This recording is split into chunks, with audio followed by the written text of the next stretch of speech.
പ്രിയ സുഹൃത്തുക്കളെ, നിങ്ങൾക്ക് ദിവ്യകാരുണ്യനാഥൻ്റെ നാമത്തിൽ കോർപ്പൂസ് ക്രിസ്തി മനനത്തിലേക്ക് ഹൃദ്യമായ സ്വാഗതം. പരിശുദ്ധ കുർബാന ആരംഭിക്കുമ്പോൾ തന്നെ അനുതാപ കർമ്മമാണ് എന്ന് നമ്മൾ കണ്ടു.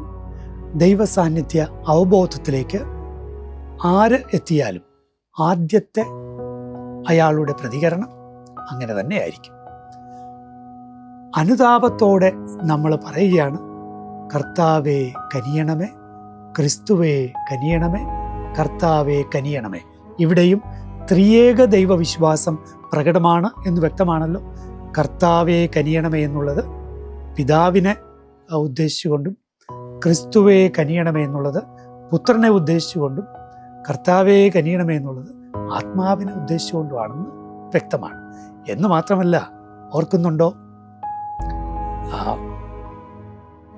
ദാവീദിന്റെ പുത്ര പാപിയായ എന്നിൽ കനിയണമേ എന്ന് വിളിച്ചു പറഞ്ഞ അന്ധന്റെ ചിത്രം?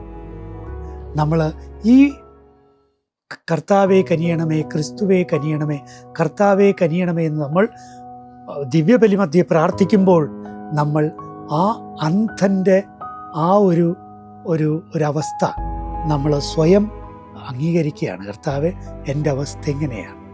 എനിക്ക് അങ്ങയുടെ കരുണ അനിവാര്യമാണ്. പ്രിയപ്പെട്ടവർ, അതിനുശേഷം തൊട്ടു പിന്നാലെ നമ്മൾ കാണുന്നത് ഗ്ലോറിയ ആണ്.